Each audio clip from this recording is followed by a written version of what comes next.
Fiscal Responsibility and Budget Management Act, a question which was asked in previous year in 2013 in the UPSC.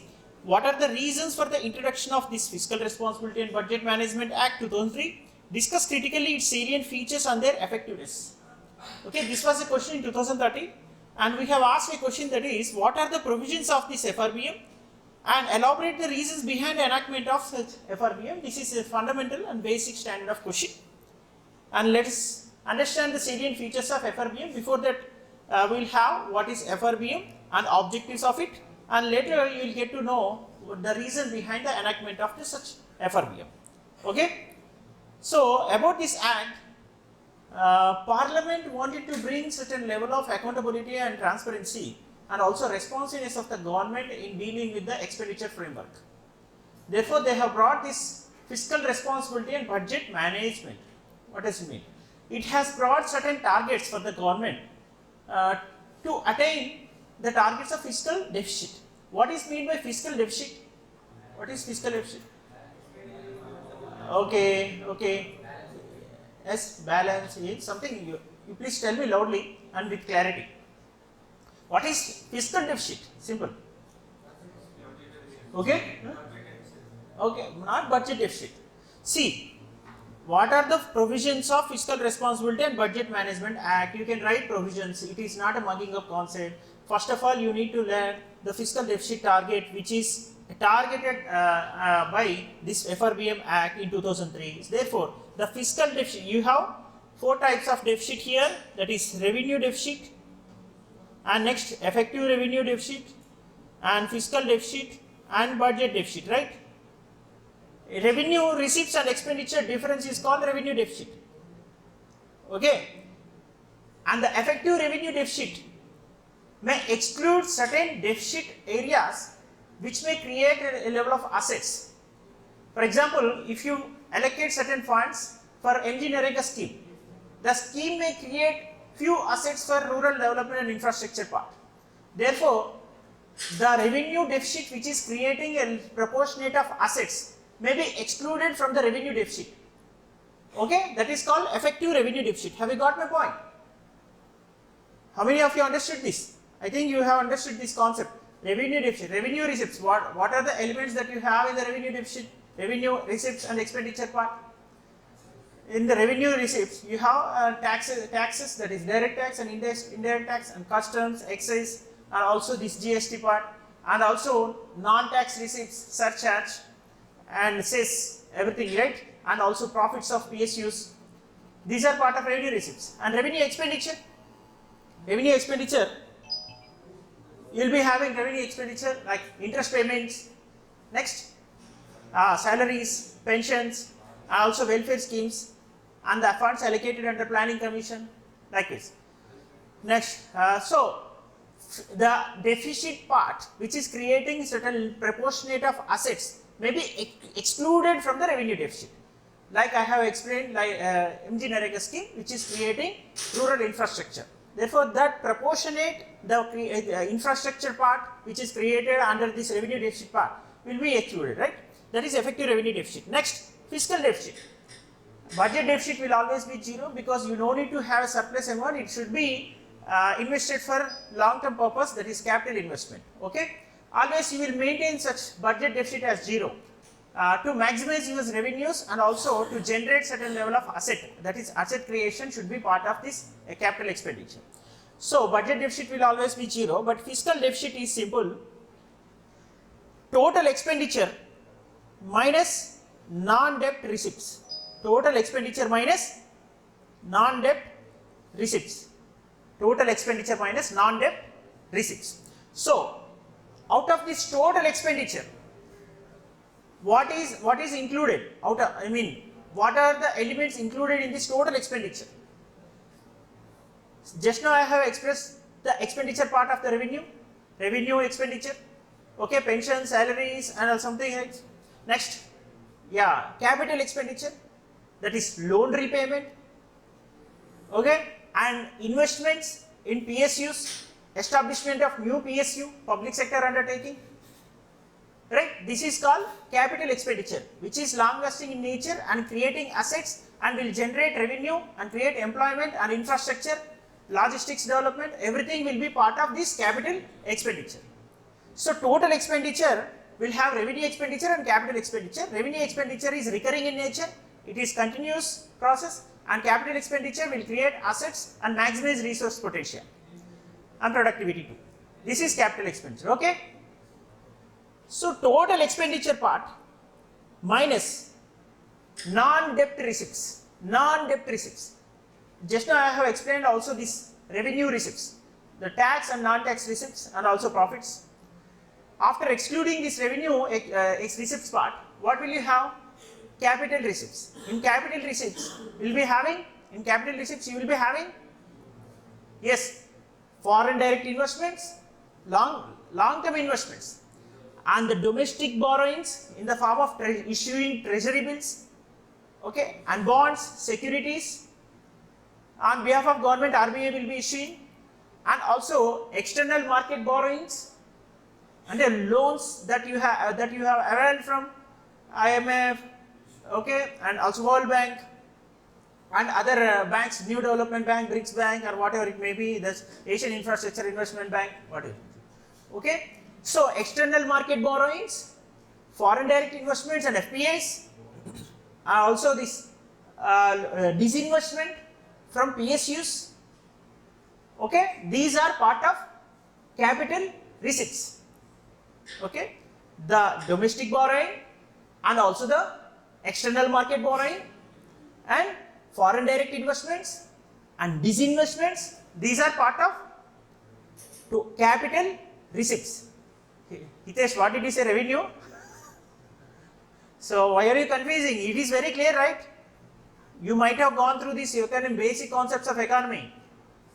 Okay, revenue receipts, capital receipts, revenue expenditure, capital expenditure, and revenue is recurring in nature. It is continuous and it is not generating any kind of asset and capital formation, and it will not create long lasting impact on the economy in terms of job, infrastructure, entrepreneurship opportunities, everything. Revenue, okay, but with respect to capital receipt and expenditure, you will be creating assets and developing infrastructure, logistics part, and you will be investing on human resource development aspect too. Okay, so skill development initiatives that are introduced in PSUs also. Okay, okay, fine. That is total expenditure minus non-debt receipts. Okay, total expenditure minus non-debt receipt. What are the non-debt receipts here? Entire revenue receipt, tax receipt and non-tax receipt and profits. Okay, this is non-debt in nature. And also foreign direct investments and foreign portfolio investments and disinvestments.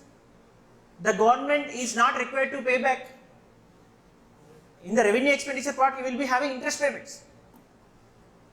But here, you are taking loans from others. So, excluding those loans. Now, disinvestment is not a loan. Government is not required to pay back.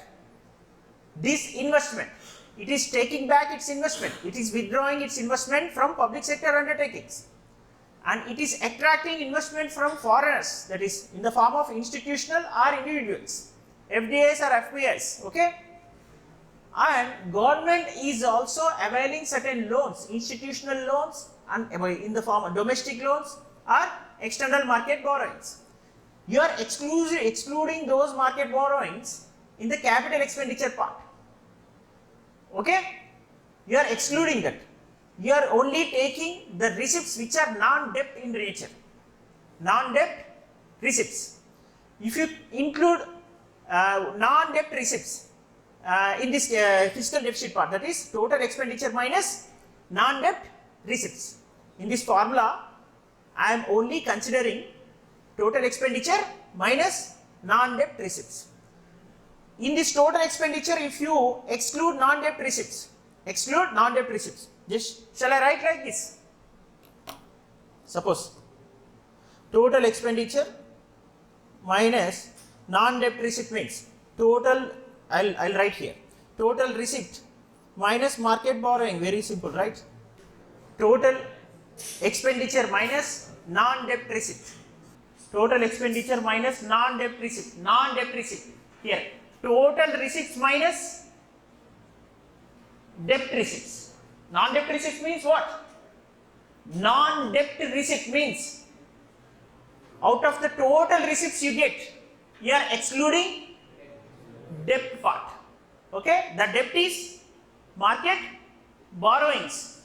Either it is domestically acquired or internationally in the form of external market borrowings. Okay, so let's solve this equation. Total expenditure minus whole bracket of total receipts minus market borrowing. This minus into plus minus, this minus into minus plus. Isn't it? I am talking about fiscal deficit. I am talking about fiscal deficit.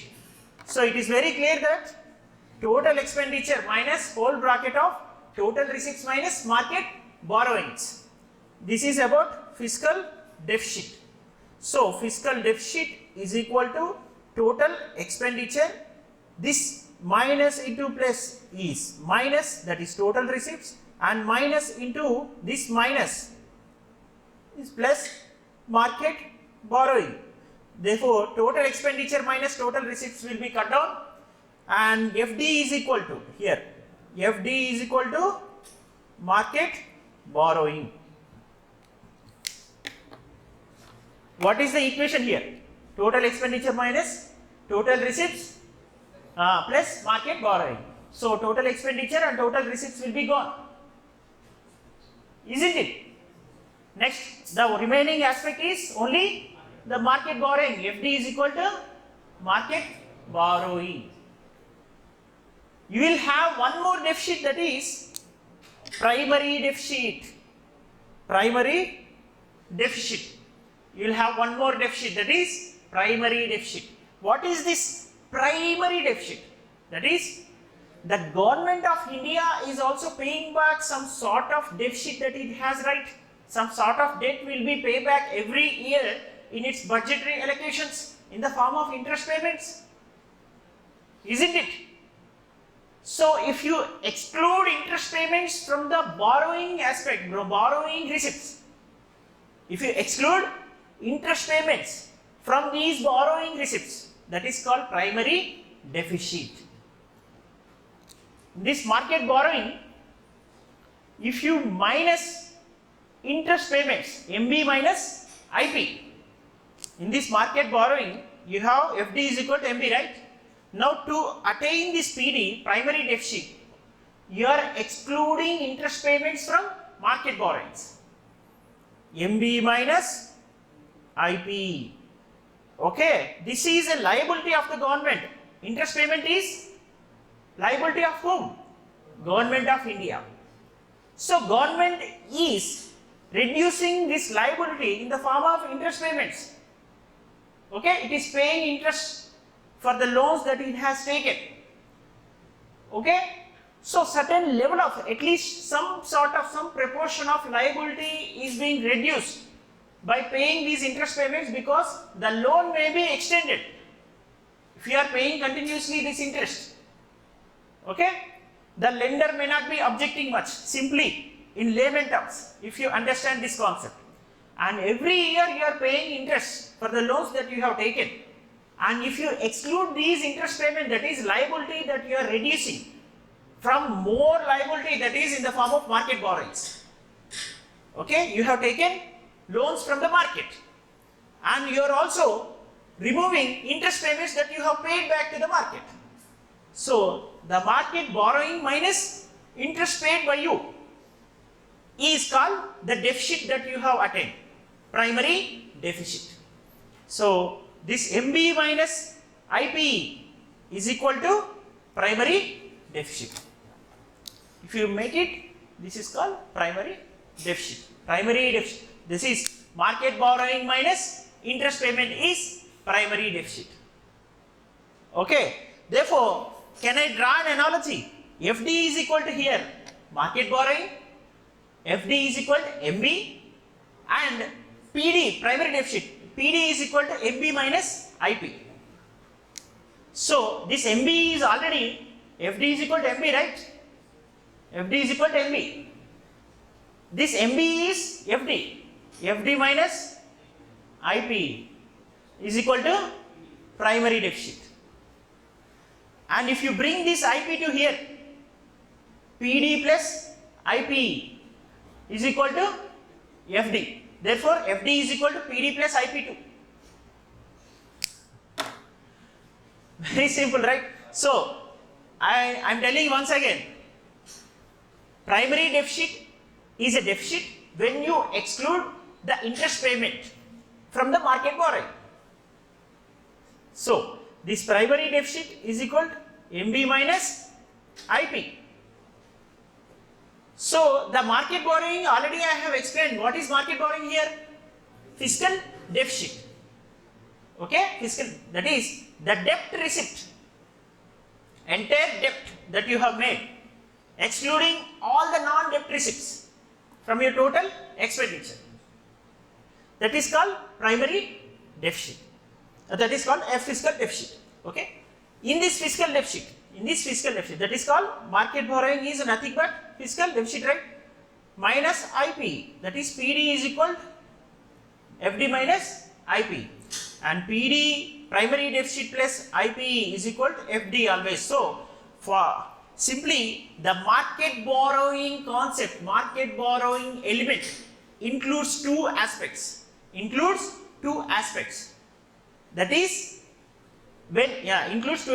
market borrowing is fiscal deficit, and at the same time, if you include interest payment to the primary deficit, that is also fiscal deficit. Okay? If you exclude interest payments from the market borrowing, that is primary deficit. Okay? So, it is very, very simple concept. If you remove all the debt receipts from the total expenditure, you will get total borrowings that you have got this year. Total borrowing. The total borrowing after excluding all the non-debt receipts, is called fiscal deficit. Right? So, this fiscal deficit is equal to market borrowing. If you remove interest payments from this market borrowing, you will get primary deficit. Right? So, PD is equal to MB minus IP. PD is equal to FD minus IP. So, in fiscal deficit, if you exclude interest payments, that is primary deficit. Right? So, FD is equal to MB, either MB or FD is equal to PD plus IP. Both are same. Okay. Primary, why do you call it as a primary? In the total expenditure part, you are excluding non-debt receipts. In the total expenditure part. In this total expenditure umbrella, you will have interest payment also. In the total expenditure part, you are excluding non-debt receipts. Okay? In the receipts part, when you are not including debt receipts, in your receipts part, when you are not including debt receipts, but in the expenditure part, you are including liabilities paid back. Total expenditure, yes. In the expenditure part, you are including liabilities that you have paid back. Some sort of liability that is in the form of interest payments. Therefore, to remove such a distinction, that is, certain portion of liability that you are paying back in the form of total expenditure, therefore, if you remove that kind of proportion of liability, that is interest payment, therefore, you will get primary deficit. That is called primary. The primary deficit. Okay. I think few people are like this. Some few people have got clarity. Now let us interact with each other. Okay. Let us interact. I will ask you questions. You answer me. Okay. This is hypothetically I will give you few questions. You have 100 rupees in your pocket. That is your own money. You have earned. And you have taken loan of 100 rupees. Okay? The 100 rupees is your borrowing amount. 100 rupees your hard-earned money. Fine. So, this is the total receipt that you have in your hand. 200 rupees. And let us consider the expenditure part for your vegetables and chicken, eggs, something else. That is 120 rupees. 120 rupees. Total expenditure. And also you will have interest payments of 30 rupees. And you have invested 50 rupees. You have invested 50 rupees, 30 rupees interest payment, and 30 rupees interest payment, 120 rupees is your general expenditure, okay, for your livelihood. So in this total expenditure, the 50 rupees that you have invested will help you and will bring you returns. At least it has created some sort of asset that you have, you have purchased an equipment, say tab, something mobile phone, you may use it for 3 years, 4 years, 6 years. And you are using 120 rupees for your livelihood purpose. That is revenue in nature, that is recurring. You won't be getting any long lasting benefit out of it, just it is for the sake of your feeding stomach, right? Okay. But what about those 30 rupees out of this total expenditure that you have made, interest payment? What about these 30 rupees? Yeah, the amount that you have borrowed already 100 rupees from somebody. Already you have borrowed somebody the 100 rupees. And to sustain those 100 rupees as a borrowing element, and if you don't pay interest to the lender for 5 years, what will happen? It is called bankruptcy. You will become bankrupt, right? So if you are able to pay back interest regularly, will the lender ask you any question? No, because he will get returns out of you, the amount that is invested in the form of loan given to you. Okay, some ex-person, Hitesh, has given loan of 100 rupees to this Satvik. And Satvik is paying every year 30 rupees as an interest. And this is an investment of Hitesh. He will not ask question to Satvik. If Satvik is unable to pay for 5 years, definitely it is called bankruptcy. Right? So, to remove such an element of bankruptcy, what should you do? You have to pay back at least interest payments. Right? This interest is paid out of what? The amount. Yeah, the borrowed amount, right? In this entire balance sheet, out of the total receipts, that is 200 rupees, out of the total receipts, 200 rupees, you are also including expenditure part of 30 rupees, that is in the expenditure also you got 200 rupees. But from the market borrowing only, you are paying back the interest here, 30 rupees. Isn't it? Because you haven't got income of 130 rupees here. You haven't got income of 130 rupees here. If you get 130 rupees interest, you have utilized for your purpose, that is 100 rupees only, and you are paying back interest 30 rupees from your hard-earned money, that is fine. But you are not paying back interest from your hard-earned money, and you are using the market borrowings for paying back these interest payments also. Therefore, you need to get actual deficit amount. Okay, that is called primary deficit. After excluding the interest paid back, the liabilities which you have reduced a little bit, and you are continuing in nature from the entire borrowing amount, the borrowing receipts, debt receipts. Okay, so if you exclude these interest payments from the market borrowing, you will get primary deficit. If you exclude total non-debt receipts from the total expenditure, total non-debt receipts from the total expenditure, you will get only debt receipts. That is called, the only total debt receipt is called fiscal deficit. Okay, market borrowing. Simple. So, they have a little bit of interlink between them. What is the problem here? If I continuously taking so much of loan, and if I am unable to pay back again, what will happen in future? I will become bankrupt, and I will be extracting so much of money in the form of market borrowings. I am not enhancing and maximizing my revenues here in the form of capital expenditure. I am not using the loan that you have taken already for the purpose of capital investment, but I am using it for the purpose of paying back interest or for making salaries or pensions or something else. Okay, for pressing button. Okay. So After taking so much of loan, I am just pressing the button to disburse the amount to the accounts of all the beneficiaries. So the revenue which should be generated here for the purpose of revenue expenditure should be your own, not from the purpose of for the purpose of revenue expenditure from the borrowing elements, that is debt receipts. So this is called fiscally or financially imprudent practice. This imprudent practice in the fiscal system should be set in the right order. That is why the government has put certain threshold in the borrowing aspects, the borrowing limits of on the government. Say certain threshold, that is the limitations were imposed by this Fiscal Responsibility and Budget Management Act. The limitations were imposed on what? Fiscal deficit part. So the fiscal deficit should never increase more than 3%. By 2008, when the Act was passed in 2003-04, the Act imposed limitations on the government, all state governments and also the central government, not to extract as much loan as possible. That means the loan should never extract, the loan should never go beyond 3% of the entire receipts part. Okay.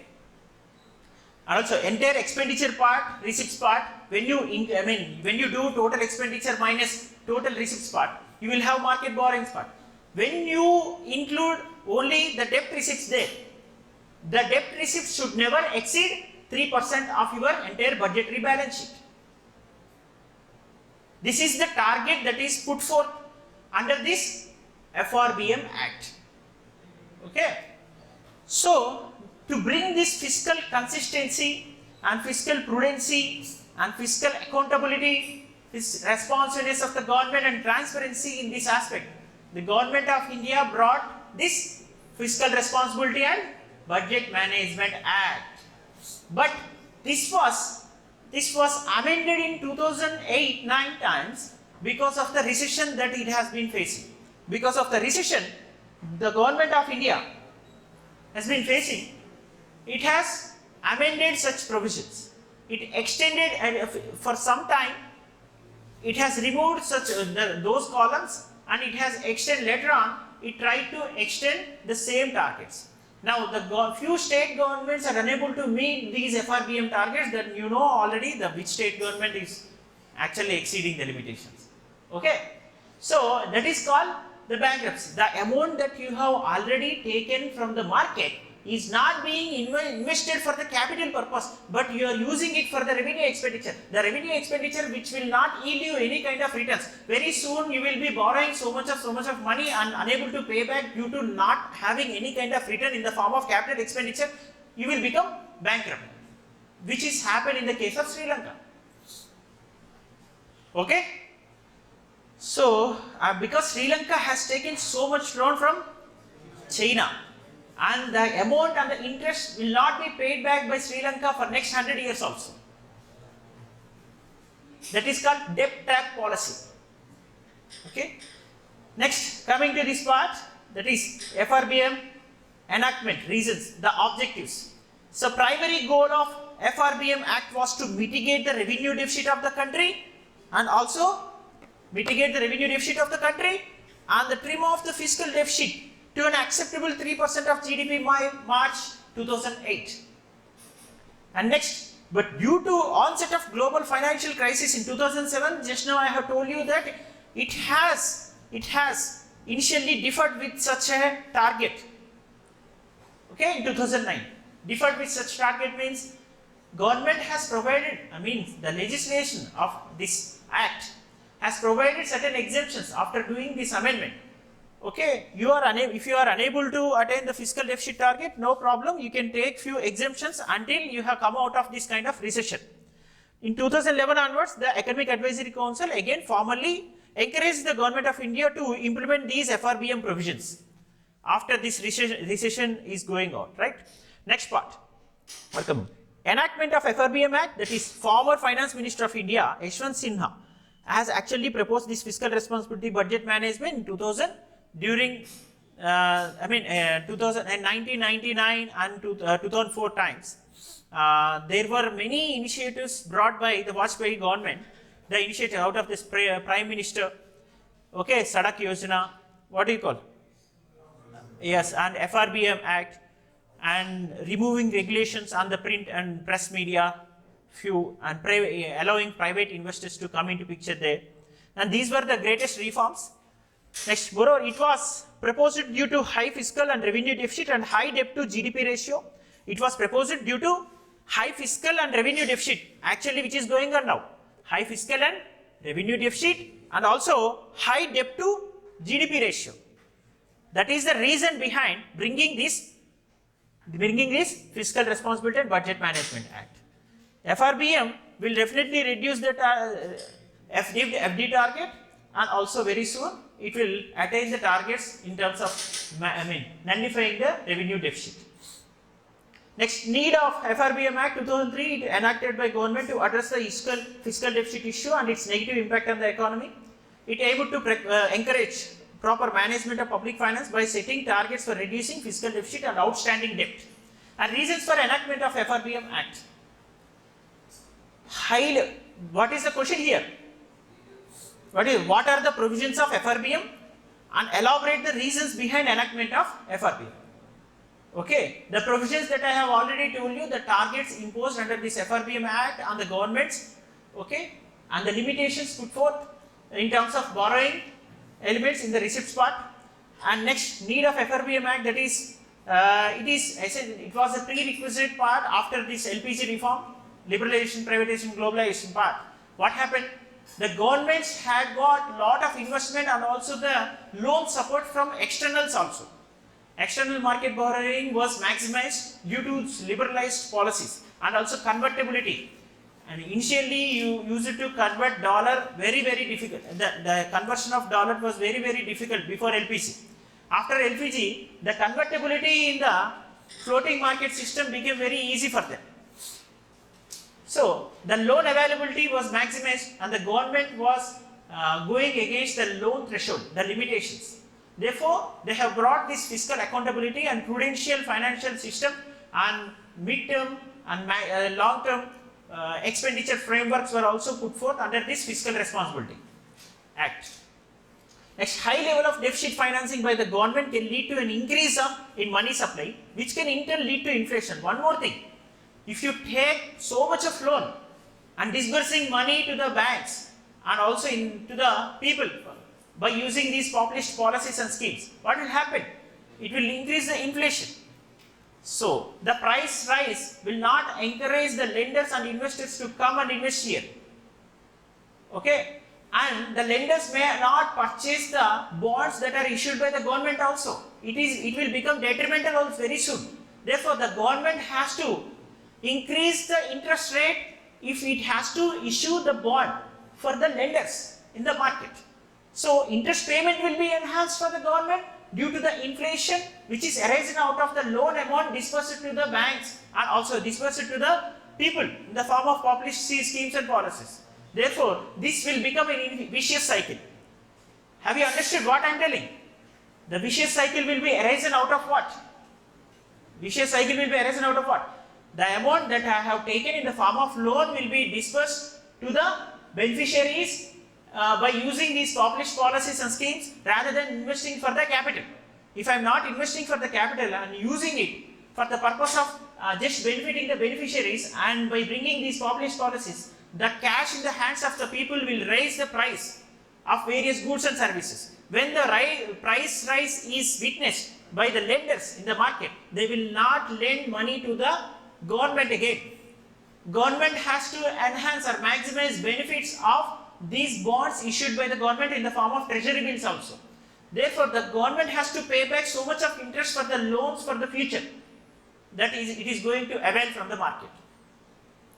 Are you getting what I am telling? This will be. And next aspect of crowding out effect. Crowding out effect. This might be a prelims question it seems, but crowding out effect. What is the crowding out effect?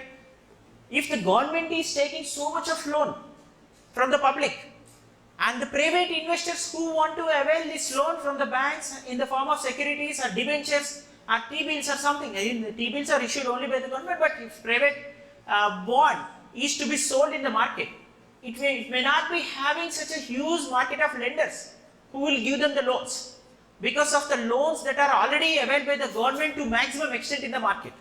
So the lenders are busy in investing in secured investments that are issued by the government, because the bonds issued by the government are more secure in nature.